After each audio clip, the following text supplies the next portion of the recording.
Oke, ya ini adalah review episode khusus, episode spesial.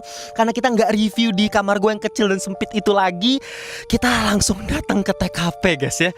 Jadi gue kan hari ini lagi mau review Salmokji, film yang lagi viral banget di Korea. Dan katanya memang jam 3 subuh banyak yang datang ke danau ini gitu di Korea. Jadi gue bener-bener datengin langsung dan memang terbukti udah banyak mobil yang ngantri dari tadi untuk ngeliat danau ini. Gue nggak ngerti ini apa spesialnya di danau gitu. Dan ya di bioskop sih gue memang berkali-kali kena jump scare. Gue lompat berkali-kali dari kursi di bioskop dan menandakan memang ini horornya cukup jenius ya. Kali ini Korea memang nggak pernah gagal lah kalau misalnya bikin film horor gitu ya. Ya di sini jam 3 subuh suhunya tadi kalau nggak salah gue cek sih jam 3 tuh 10 derajat Celcius. Jadi memang dingin banget. Makanya di sini gue pakai sarung tangan ya. Dan coba kita lihat di sini ada beberapa pantangan yang lu nggak boleh lakuin karena ya lagi-lagi ini danau horor banget, serem banget. Coba kita lihat di sini cek. Mandi dan berenang di area waduk itu nggak boleh gitu ya katanya. Memancing ikan, biawak dan hewan lainnya, melepas makhluk hidup dalam danau. Oh ini memang ya lu nggak boleh ngelakuin hal seperti itu ya, udah pasti ya. Di sini gue juga pengen konten doang ya. Maaf ya kalau misalnya penunggu di sini. Jadi ya kita langsung buktikan saja apakah memang What the fuck is going on here?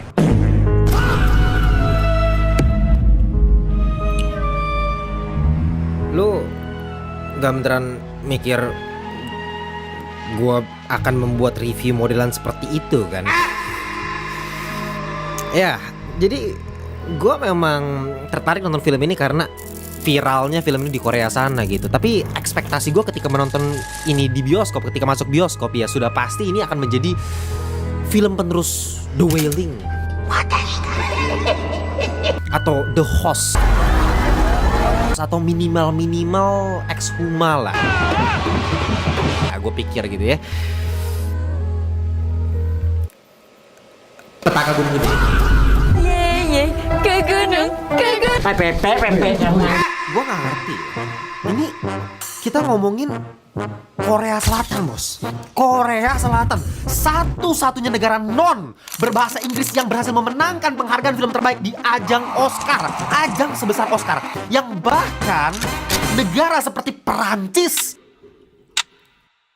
atau Jepang yang notabene negara sinetron pun itu tidak pernah bisa menangkan film terbaik Best Picture di Oscar gitu. Dan Korea Selatan berhasil menangkan lewat Parasite. Jadi ini negara yang sudah tidak bisa kita anggap di levelnya level Asia doang. Ini udah level Hollywood bos. Tapi lu bayangin,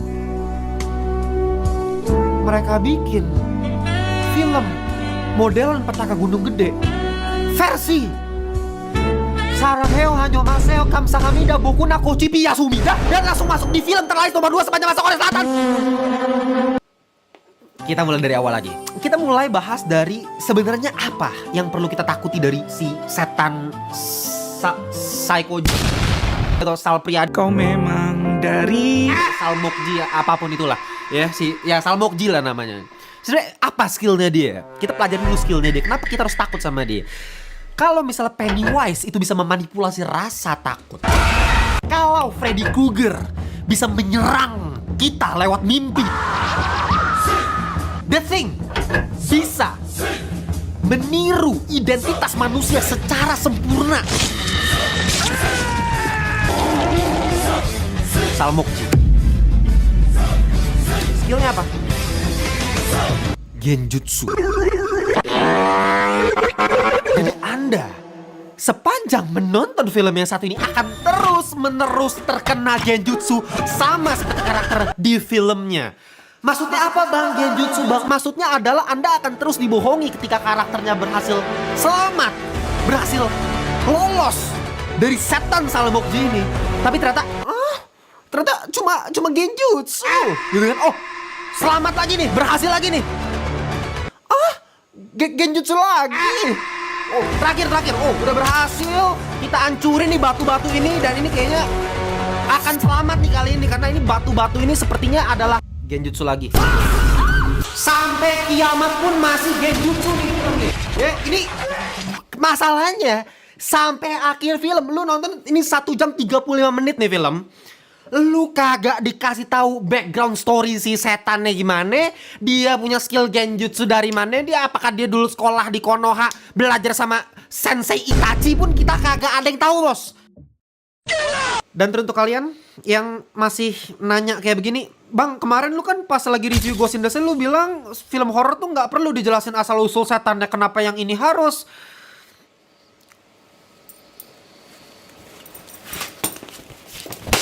Genrenya apa gue tanya? Genrenya apa? Genrenya apa? Genrenya apa? Dari genrenya aja udah beda gitu loh, udah beda. Ghost in the Shell itu kan satir, komedi, kagak ada yang peduli mau world buildingnya, masyarakatnya nggak dijelasin, nggak diceritain, nggak ada yang peduli. Mau itu setannya dari apa tungtung yang hidup jadi tungtung sahur yang meneror penjara, nggak ada yang peduli. Yang penting itu simbol apa, setan itu berfungsi sebagai makna apa, itu satir kan.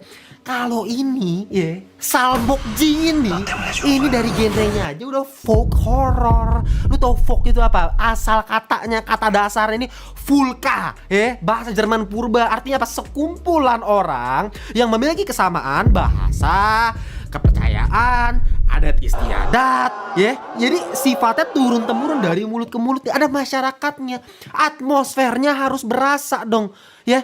Supaya apa? Supaya kita percaya.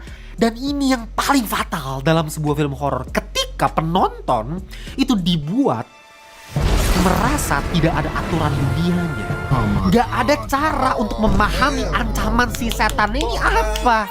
Karena ketika lu udah berhasil lolos, genjutsu doang. Lolos lagi, genjutsu lagi. Yang terakhir masih genjutsu juga.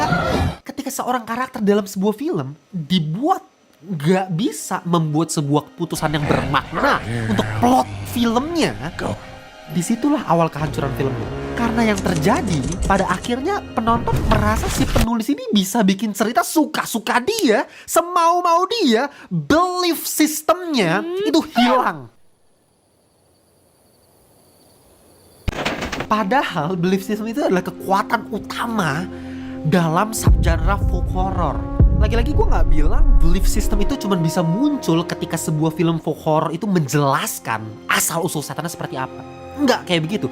Malahan kalau lo perhatiin film-film folk horror yang bagus gak menjelaskan asal-usul setannya sama sekali. Malah dibuat ambigu begitu aja gitu. Dibiarkan penonton ya berandai-andai ini sebenarnya apa sih? Setan ini tuh apa asal-usulnya? Tapi ada satu hal yang setiap film folk horror yang bagus itu punya. Bukan asal-usul tapi kondisi, situasi dari masyarakatnya.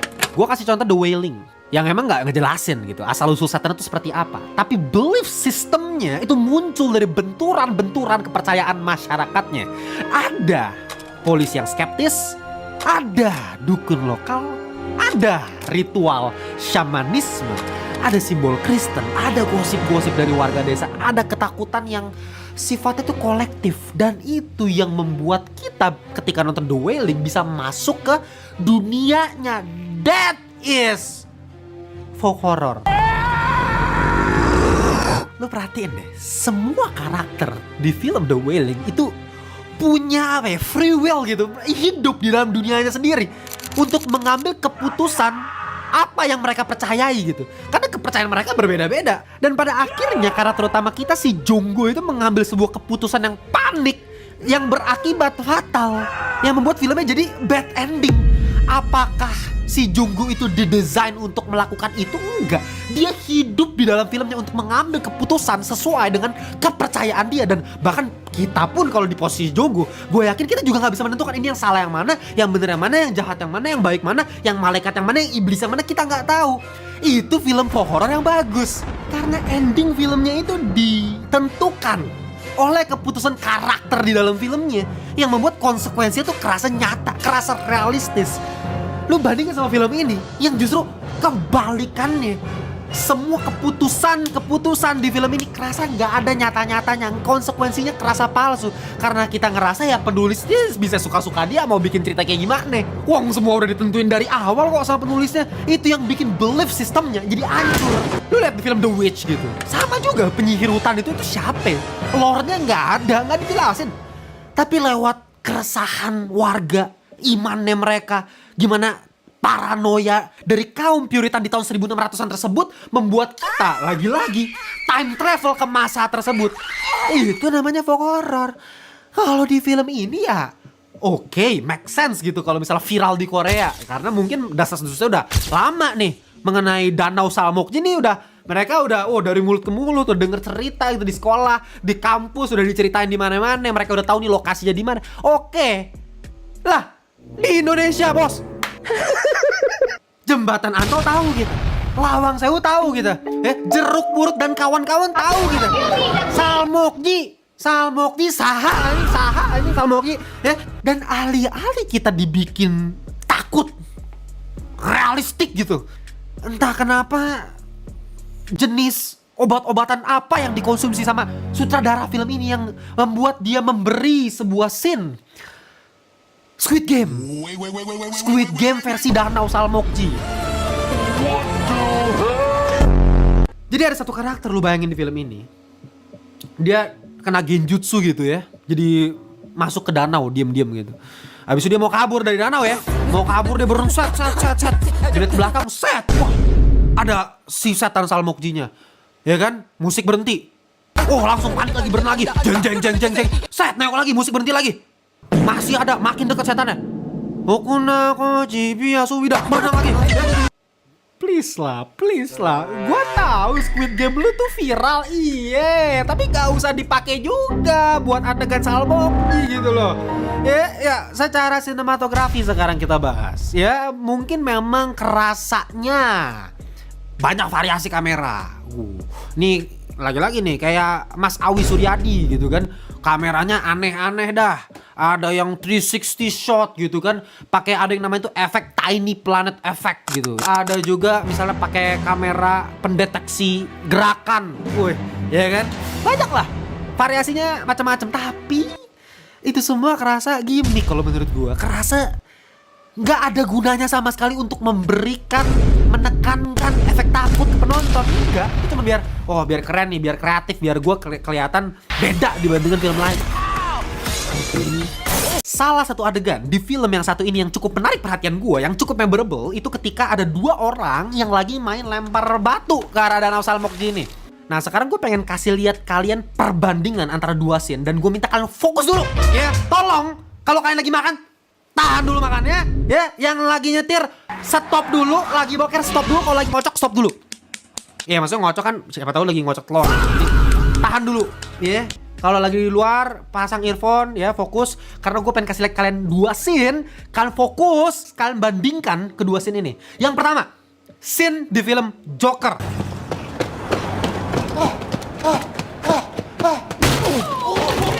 Oke, udah ya. Sekarang kalian bandingkan sama scene di film Salmokji ini.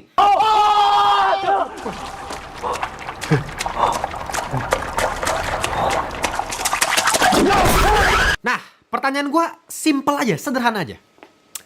Mana di antara kedua scene tersebut yang membuat kalian lebih shock? Coba ya, tulis di komentar ya sekarang juga ya. Coba, gue pengen tahu. Gue yakin 1000% mayoritas dari kalian akan pilih scene Joker tadi sebagai scene yang lebih memberikan efek kejut. Tapi gue pengen kalian fokus deh. Perhatiin, scene di film Joker itu scene-nya siang hari, terang benderang, dan even ini film bukan film horor. Nah, kalian bandingkan sama scene di film Psychoji tadi ya. Salmokji maksud gue. Udah malam hari, gelap pekat, ya, horor, supranatural pula gitu. Lawannya setan nih, bos. Lokasinya di danau pula nih, air nih.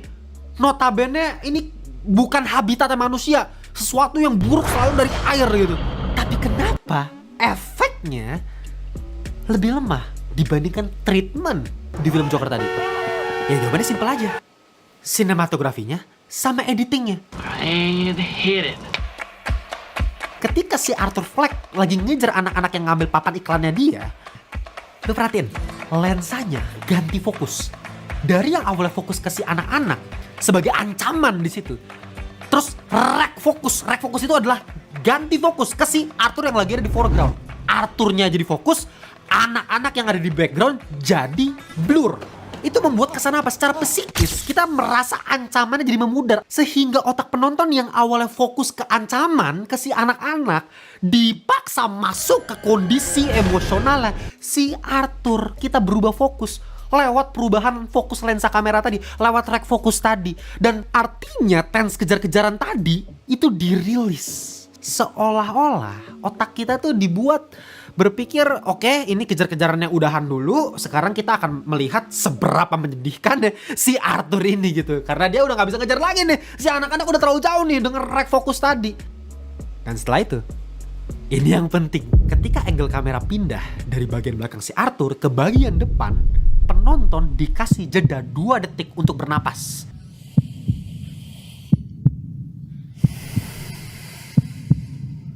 Untuk apa? Untuk membuat jantung penonton melambat.